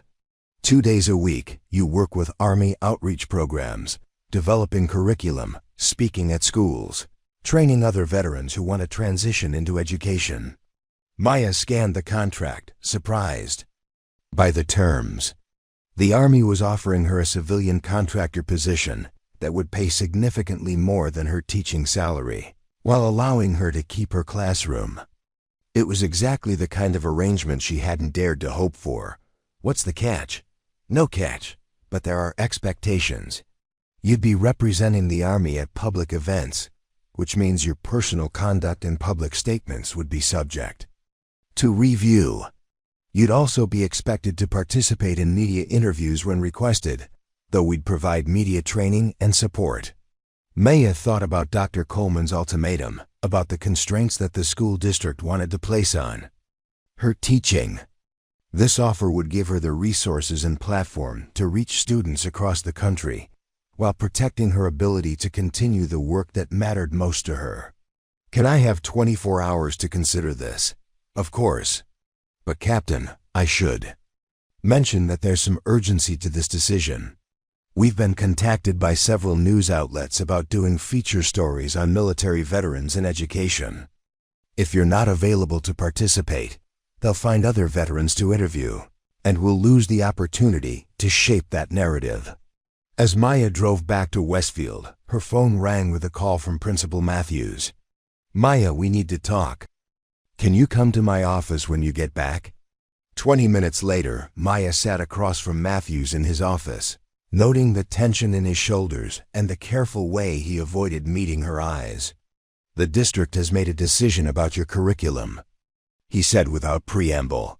"Effective immediately, you'll be transitioning to a more traditional civics approach. Government structure, historical overview, constitutional basics, the kind of content that appears on standardized tests." Maya felt her heart sink. And the civic engagement components? Discontinued. Dr. Coleman feels that encouraging direct political participation crosses the line from education into advocacy. "John, you've seen what my students are accomplishing. Jessica Park has organized voter registration drives that have added 37 new voters to the rolls. Marcus Williams' mental health initiative has gotten the attention of the city council. Brittany Harrison has raised over $5,000 for veteran services. How is any of that problematic?" Matthews finally looked at her directly. "Because Senator Harrison called the superintendent personally. He's threatening to pull funding for the district's technology initiative if we don't address what he calls inappropriate political indoctrination in your classroom." The conversation continued for another 30 minutes with Matthews explaining the political pressures that were being brought to bear on the district. It wasn't just Senator Harrison, apparently. Several wealthy parents had concerns about the way Maya's teaching was encouraging their children to question established systems and consider careers in public service, rather than business or traditional professions. Maya, I want you to know that this isn't coming from me or from the other administrators who have observed your classes. Your teaching has been exemplary. But the district can't ignore pressure from major donors and elected officials. As Maya left Matthew's office, she felt the familiar sense of being caught between competing loyalties that had defined so much of her military career. She could accept the district's constraints, continue teaching within carefully prescribed boundaries, and watch her students' engagement slowly wither under the weight of standardized curriculum. Or she could accept the Army's offer, gain the resources and platform to reach students across the country, but risk becoming the kind of public figure she'd been trying to avoid. Her phone buzzed with a text from Jessica Park, Ms. Restrepo. I heard about the curriculum changes. Are you really not allowed to help students with civic engagement anymore? What am I supposed to do about my city council campaign? Before Maya could respond, another text came in from Marcus Williams. Is it true that they're making you change your teaching? Because if they are, that's exactly the kind of political BS that makes young people not want to participate in democracy. Maya stared at the messages, feeling the weight of her students' disappointment and confusion. These were kids who had discovered their own power to make a difference, only to be told that their school couldn't support that kind of learning. That evening, Maya called her sister Elena. I don't understand the problem, Elena said after Maya had explained the situation. You're teaching kids to be engaged citizens. Isn't that exactly what schools are supposed to do? Apparently not if it makes wealthy donors uncomfortable. So what are you going to do? Maya looked around her apartment, at the lesson plans scattered across her coffee table, at the stack of student projects that represented hours of passionate engagement with real-world issues. I think I'm going to take the Army's offer. Really? I thought you wanted to avoid becoming a public figure. I did. But Elena, I can't watch these kids have their civic engagement shut down because it threatens some politicians' re-election prospects. If the only way I can continue this work is by accepting a higher profile, then that's what I'll do. The next morning, Maya arrived at school to find a small group of students gathered around her classroom door. Jessica Park was holding a petition. Marcus Williams had a stack of flyers, and David Chen, who was home on leave from West Point, stood with them in his dress gray uniform. Ms. Restrepo, Jessica said as Maya approached, we heard about what the district is trying to do to your curriculum. This is a petition to the school board asking them to reconsider. We've already got over 200 signatures from students, and parents are starting to sign too. Maya looked at the petition, reading the carefully worded language that her students had crafted. It spoke about the value of civic engagement education, the importance of preparing students for active citizenship, and the way Maya's teaching had inspired them to become more involved in their communities. Students, Maya said carefully, I appreciate what you're trying to do, but you need to understand that this could have consequences for all of us. The district is under significant political pressure. So, Marcus said with the righteous indignation, that only teenagers could muster. That doesn't make them right. You taught us that democracy requires citizens to speak up when they see injustice. This is injustice. David Chen stepped forward, his military bearing unmistakable even at 18. Ma'am, you taught me that leadership means doing what's right, even when it's difficult. Right now, what's right is supporting a teacher who has changed our lives. Maya felt tears threaten as she looked at these young people, who had taken the lessons about civic engagement that she'd taught them and applied them to, defending her ability to continue teaching those same lessons. It was exactly the kind of circular irony that would have been funny if it weren't so heartbreaking. Thank you, she said simply. All of you. But I need you to understand that fighting this battle might not change the outcome, and it could affect your standing with the administration. We don't care, Jessica said firmly. You taught us that being a citizen sometimes requires taking risks for things we believe in. We believe in what you're doing." As Maya unlocked her classroom and prepared for her first period, she realized that her students had just demonstrated the exact kind of civic engagement that the district was trying to eliminate from her curriculum. They had identified a problem, organized a response, and taken action to address it. It was everything she'd hoped to accomplish as a teacher, and it was happening at the exact moment when she was being told to stop encouraging it. Her first period class, Constitutional Law and Civic Responsibility, filed in with an energy that Maya hadn't seen since the semester began. Word about the petition had spread, and students were buzzing with the kind of excitement that came from feeling empowered to make a difference. "Ms. Restrepo," said Hannah Kim, a quiet junior who rarely spoke in class, "is it true that they want you to stop teaching us about political participation?" Maya chose her words carefully. "The district has asked me to modify my curriculum to focus more on traditional civics content, government structure, historical processes, constitutional interpretation." "But what about our projects?" asked Tyler Johnson, who had been working on a proposal to increase public transportation funding in the county. "What about the stuff that actually matters?" Maya looked around the classroom at the faces of students who had spent the semester discovering their own capacity for civic engagement. They had moved beyond passive consumption of information to active participation in democratic processes. They had learned to research issues, develop positions, and advocate for change. They had become exactly the kind of informed, engaged citizens that democracy required. And now she was being asked to turn them back into passive recipients of standardized curriculum. "I want all of you to continue your projects," Maya said finally. "Whether I'm able to support them officially or not, the work you're doing matters. You've learned skills and developed perspectives that will serve you for the rest of your lives."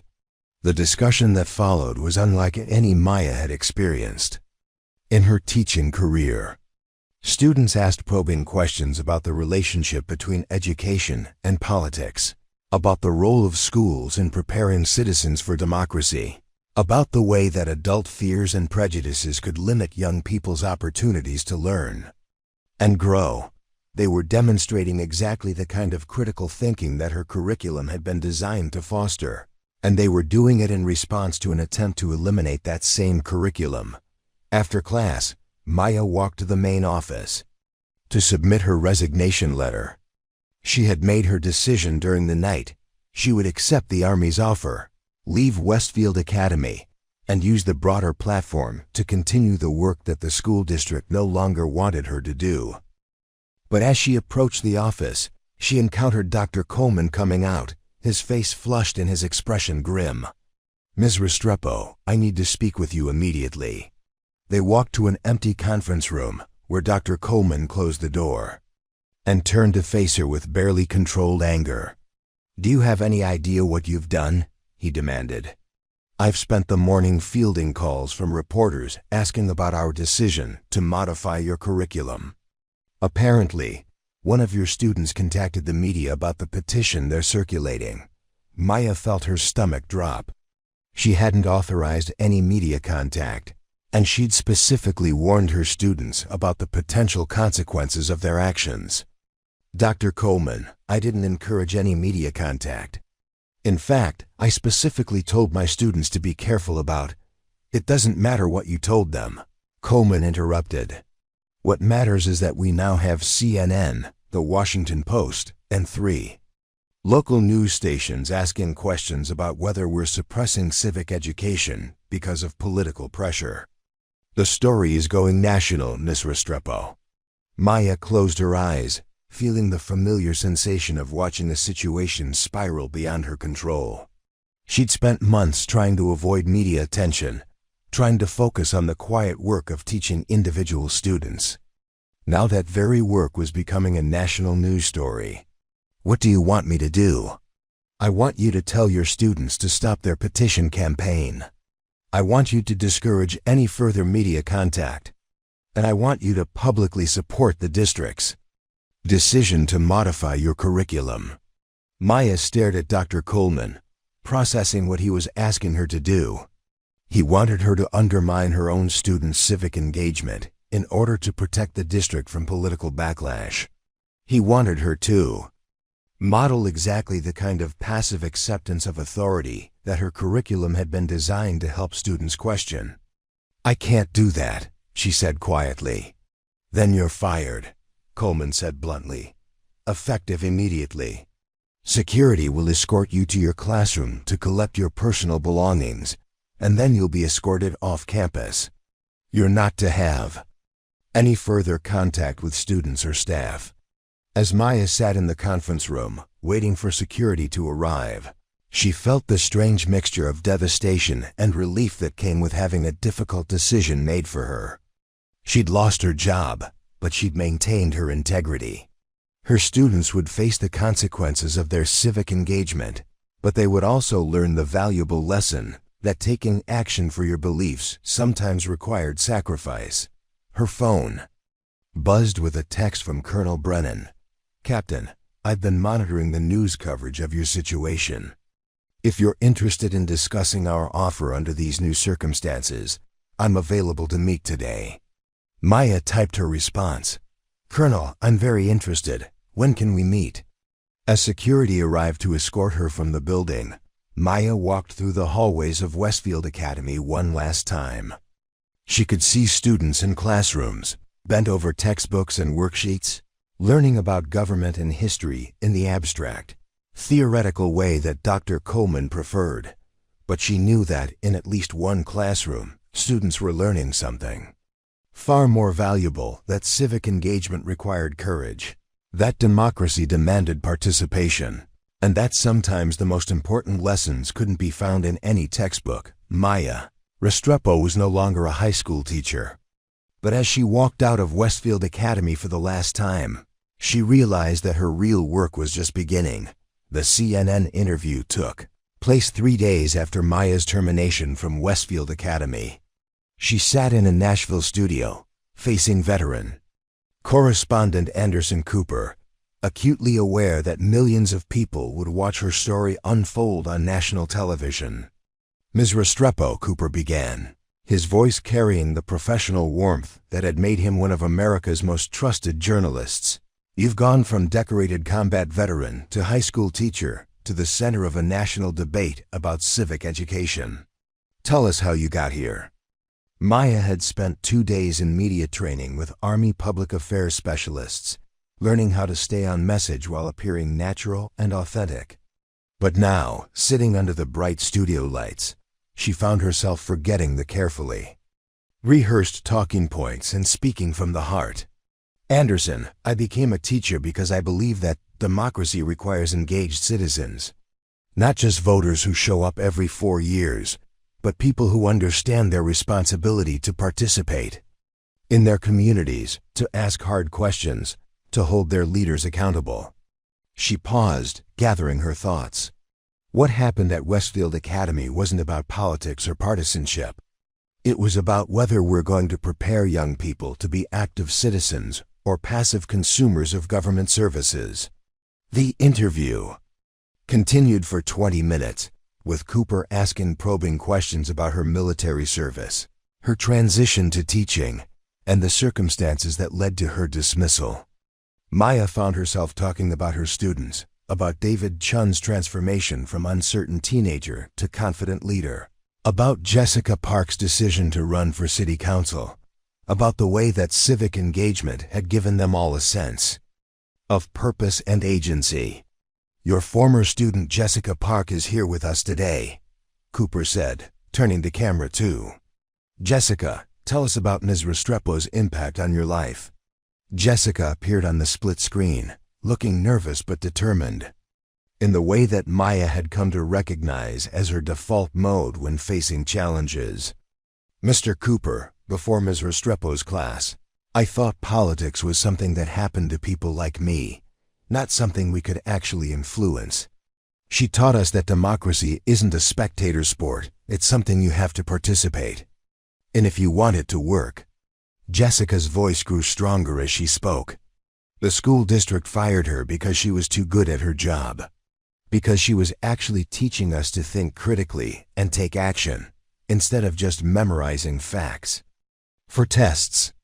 After the interview, Maya drove to the Army recruiting station where Colonel Brennan was waiting with her new contract and a detailed briefing on her upcoming responsibilities. "Captain, the response to your interview has been extraordinary," Brennan said, showing Maya her phone screen filled with social media notifications. "The hashtag civic engagement is trending nationally. We've had over 50 schools contact us in the past 3 hours asking about bringing your curriculum to their districts." Maya looked at the metrics: retweets, shares, comments from educators, students, and parents across the country. The story had clearly struck a nerve, tapping into broader frustrations about the state of civic education and young people's disconnection from democratic processes. What happens next? We move quickly to capitalize on this momentum. You'll be speaking at 3 schools next week, one in Virginia, one in Ohio, one in California. We're also setting up a series of webinars for educators who want to incorporate civic engagement into their existing curriculum. Colonel Brennan pulled out a thick folder. "Your platform just went national, Captain. Are you ready for that?" Maya thought about her students at Westfield, about the petition they were still circulating, even though she was no longer there to support it. She thought about the thousands of young people across the country who needed to hear the message. That their voices mattered, that they had the power to make a difference in their communities. "I'm ready," she said. The next 3 weeks passed in a blur of airport terminals, hotel rooms, and high school auditoriums. Maya spoke to students in suburban Virginia who had never thought about military service, to rural Ohio teenagers who felt forgotten by national politics, to urban California kids who assumed their voices didn't matter because they weren't old enough to vote. In each location, she found the same hunger for authentic engagement, the same mixture of cynicism and hope that she'd encountered at Westfield. Students asked hard questions about whether their participation actually mattered, whether adults would take them seriously, whether the systems they were being asked to engage with were fundamentally broken. Maya answered honestly, acknowledging the real problems with American democracy while helping students understand that their participation was the only way those problems could be solved. "Democracy isn't perfect," she told a group of seniors in Columbus, Ohio. "It's messy, it's slow, it's frustrating. But it's also the only system that gives you the power to make it better. The moment you stop participating is the moment you give up your right to complain about the results." Between speaking engagements, Maya worked with a team of Army education specialists to develop curriculum materials that other teachers could use. They created lesson plans that connected historical events to contemporary issues, discussion guides that encouraged critical thinking about civic responsibility, and project templates that helped students translate their values into concrete action. But it was a phone call from Jessica Park that reminded Maya why the work mattered on a personal level. "Ms. Restrepo, I wanted you to be the first to know I officially filed my candidacy papers for City Council today. The election is in May, and I'm running on a platform of youth engagement and mental health services." Maya felt the familiar surge of pride that came with watching the students succeed. "Jessica, that's incredible. How are you feeling about the campaign?" "Terrified and excited," Jessica admitted. "But I keep thinking about what you taught us, that courage isn't the absence of fear. It's acting despite the fear. And I'm definitely acting despite some pretty significant fear right now."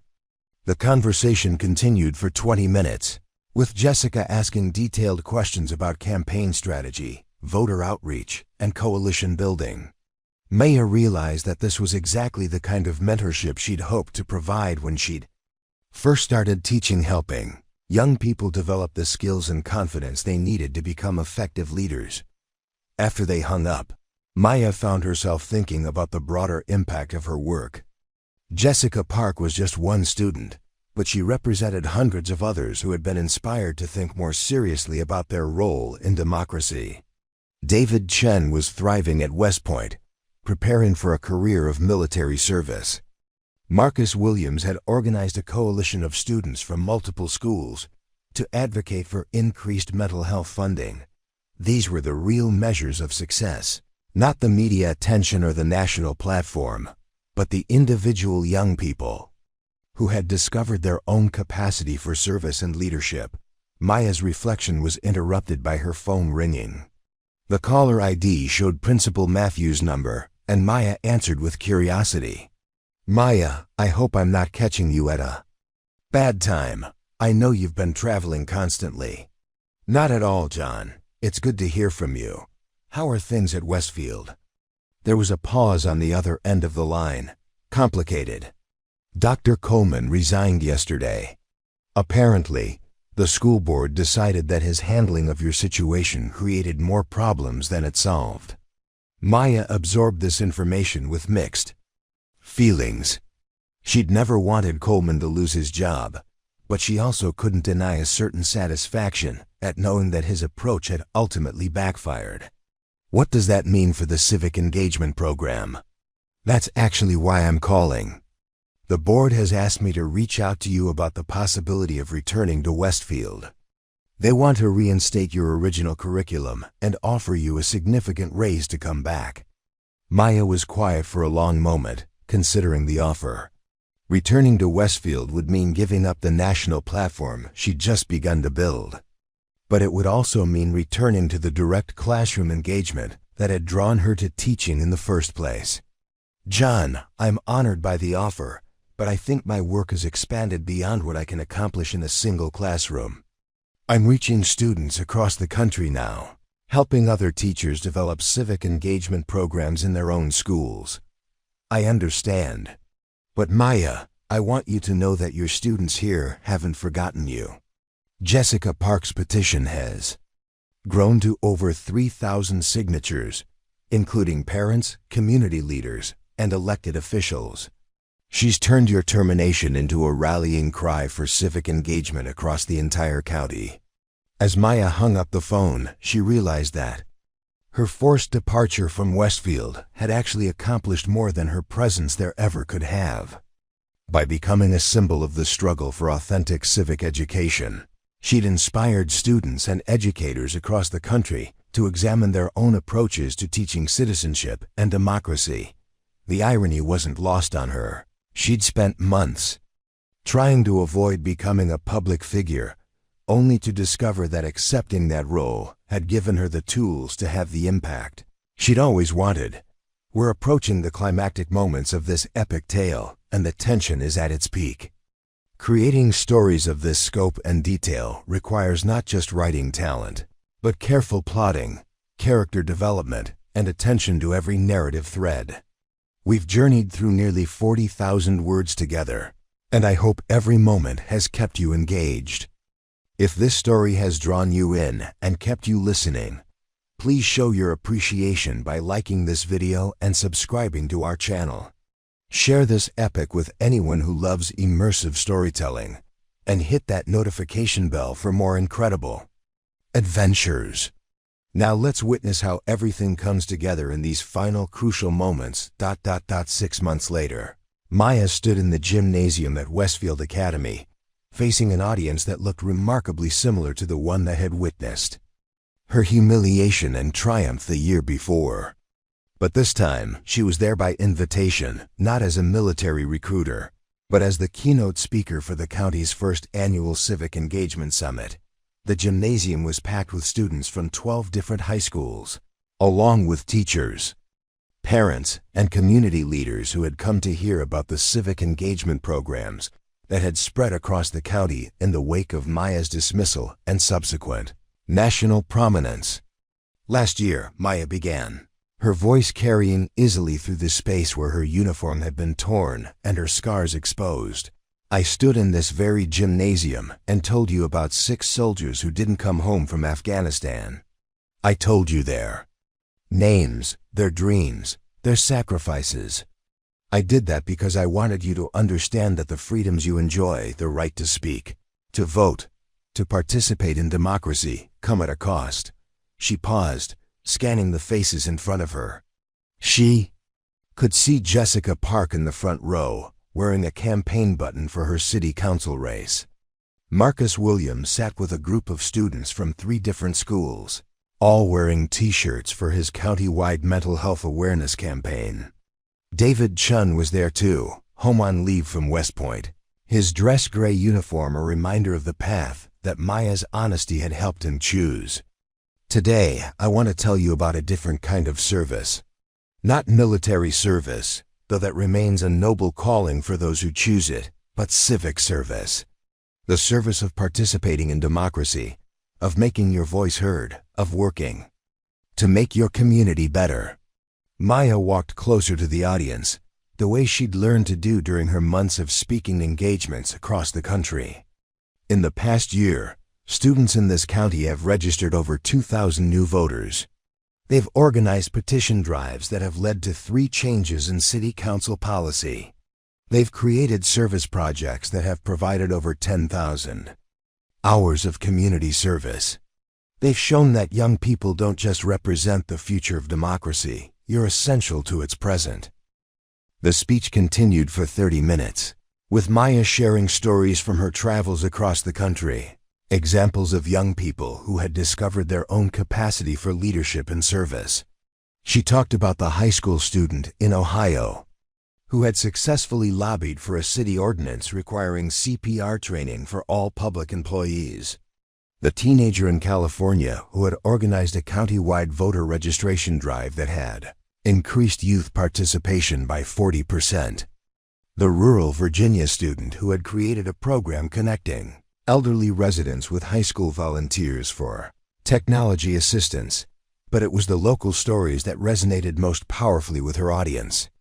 Maya talked about Jessica Park's campaign, which had attracted national attention as an example of youth political engagement.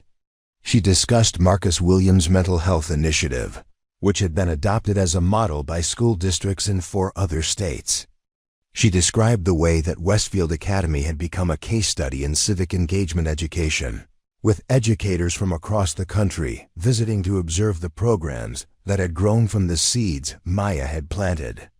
"The question you're probably asking," Maya said as she reached the conclusion of her speech, "is how you can get involved, how you can make a difference in your own communities. The answer is simpler than you might think. Start where you are, with what you have, caring about issues that matter to you." She gestured toward the display tables that lined the gymnasium walls, each one representing a different civic engagement. Opportunity. There were voter registration stations staffed by high school students, information about volunteer opportunities with local nonprofits, and sign-up sheets for student government positions in schools across the county. Democracy isn't something that happens to you, Maya concluded. It's something you do.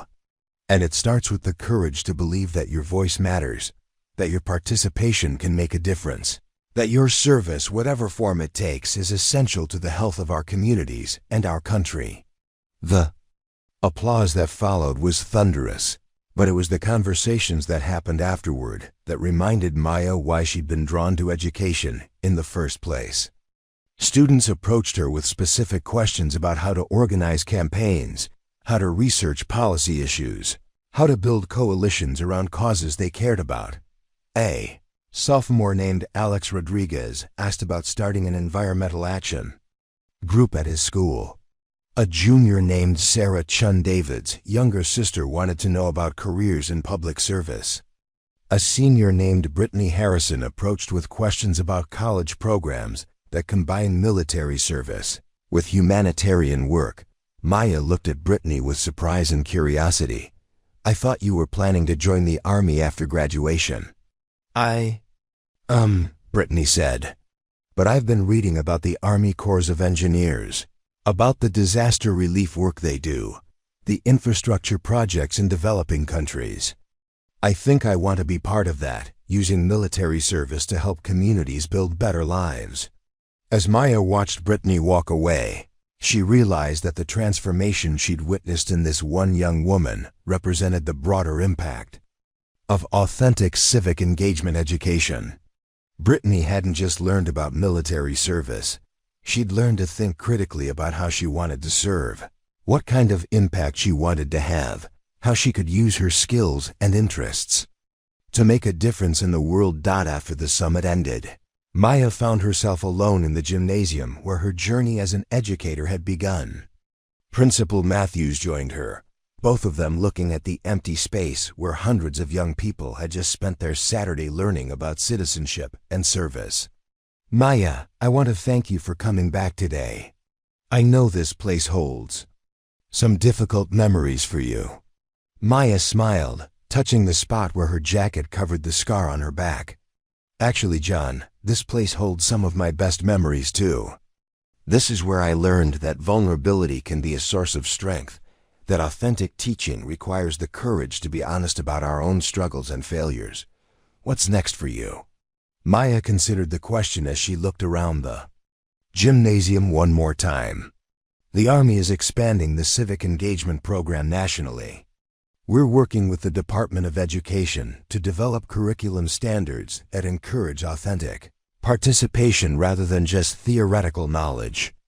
And I'm starting a master's program at Vanderbilt in the fall, educational leadership, with a focus on civic engagement." "You're going back to school?" "I'm going to learn how to train other teachers to do what we've started here. One classroom at a time, one student at a time, one community at a time." As Maya drove away from Westfield Academy that evening, she reflected on the journey that had brought her from a broken soldier hiding her scars to an educator helping young people discover their own capacity for service and leadership. Her phone buzzed with a text from Jessica Park. "Ms. Restrepo, the election results are in. I won my city council race. Thank you for teaching me that democracy starts with the courage to participate." Maya smiled, feeling the deep satisfaction that came from watching the students succeed. Jessica Park wasn't just a young woman who had won a local election. She was proof that civic engagement education could produce the kind of leaders that democracy desperately needed. Another text came in from David Chen. "Ma'am, I wanted you to know that I've been selected to lead a community service project at West Point. We're working with local high schools to develop civic engagement programs. Your influence keeps expanding in ways you probably never imagined." As Maya reached her apartment in Nashville, she found herself thinking about the 6 soldiers whose names were tattooed on her shoulder, whose sacrifice had given her the scars that had once seemed like symbols of failure and loss. She thought about how their deaths had shaped her understanding of service, her commitment to helping others understand what freedom actually cost. But she also thought about the hundreds of students whose lives had been changed by her teaching, who had discovered their own capacity for service and leadership. Students like Jessica and David and Marcus and Brittany, who were now changing their communities and inspiring others to do the same. The scars on her back would always be reminders of what she'd lost in Afghanistan. But they'd also become symbols of what she'd gained, the understanding that service took many forms, that teaching was its own kind of mission, that helping young people discover their voices might be the most important work she'd ever done. Maya Restrepo had started her journey as a soldier fighting to protect American freedom. She'd evolved into a teacher helping young Americans understand what that freedom meant and what it required of them as citizens. As she settled into her apartment, surrounded by lesson plans and student letters and photos from speaking engagements across the country, Maya realized that she'd finally found the answer to the question that had haunted her since her injury. How do you serve your country when you can no longer serve in uniform? The answer was written in every student who registered to vote because of her classes, every young person who chose military service with full understanding of its costs and benefits, every teenager who organized a community service project, or ran for student government, or simply began to think of themselves as citizens rather than just consumers. Service, Maya had learned, wasn't defined by the uniform you wore, or the scars you carried, or the battles you'd fought. It was defined by the lives you touched, the minds you opened, the hearts you inspired to care about something bigger than themselves. Her phone rang one more time that evening. The caller ID showed an unknown number, but Maya answered anyway. "Captain Restrepo, this is Lieutenant Sarah Martinez. I graduated from high school last year and joined the Army as a combat medic because of your presentation at Westfield Academy. I wanted you to know that I'm shipping out to my first deployment next week, and I'm not scared. Well, I am scared, but I'm not ashamed of being scared. You taught me that courage isn't the absence of fear, it's choosing to serve despite the fear." As Maya hung up the phone, she felt the familiar mixture of pride and concern that came with knowing that her words had influenced someone's life in such a fundamental way. Sarah Martinez was making the same choice that Maya had made at 18. Driven by the same desire to serve something bigger than herself, but Sarah was making that choice with full knowledge of what military service entailed, with a clear understanding of both its honors and its costs. She was prepared for the possibility of scars, physical and emotional, and she'd chosen to serve anyway. That Maya realized was the difference between recruitment and education. Recruitment sought soldiers who were brave enough to enlist.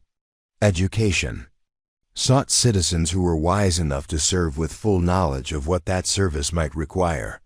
Maya Restrepo had started her adult life as a recruit, eager to serve but naive about the true cost of that service. She'd been wounded, scarred, and broken by experiences that she hadn't been prepared to handle, but she was ending her journey as an educator, helping young people make informed choices about how they wanted to serve their communities, their country, and the values they held dear. Whether they chose military service like Sarah Martinez and David Chen, or civilian leadership like Jessica Park and Marcus Williams, they were making those choices with wisdom rather than ignorance. The scars on Maya's back would always be reminders of the price that service sometimes demanded. But the lives she'd touched through her teaching were proof that even the deepest wounds could become sources of wisdom, strength, and hope for the future. Before we conclude this remarkable journey, I want to thank you once more for the incredible time and effort you've invested in this nearly 50,000-word epic. Stories of this scope require tremendous dedication from both creator and audience. If this tale has moved you, please take a moment to like this video, share it with someone who appreciates deep storytelling, and subscribe to our channel for more incredible adventures. Your support makes these ambitious projects possible. What an absolutely incredible journey we've shared together, a full 50,000 words of adventure, character growth, and storytelling. Creating a story of this magnitude requires months of planning, writing, and careful narration to ensure every detail is perfect and every moment keeps you engaged. This has been the equivalent of a complete novella, crafted specifically for this format. If this epic story moved you, inspired you, or simply entertained you through this incredible journey, please show your appreciation by liking this video and subscribing to our channel for more amazing long-form stories. Share this with anyone who loves compelling narratives and has the patience for truly epic storytelling. Hit that notification bell to be the first to hear our newest content. Thank you for being part of our storytelling community and for joining me on this remarkable adventure. I'll see you in the next incredible tale.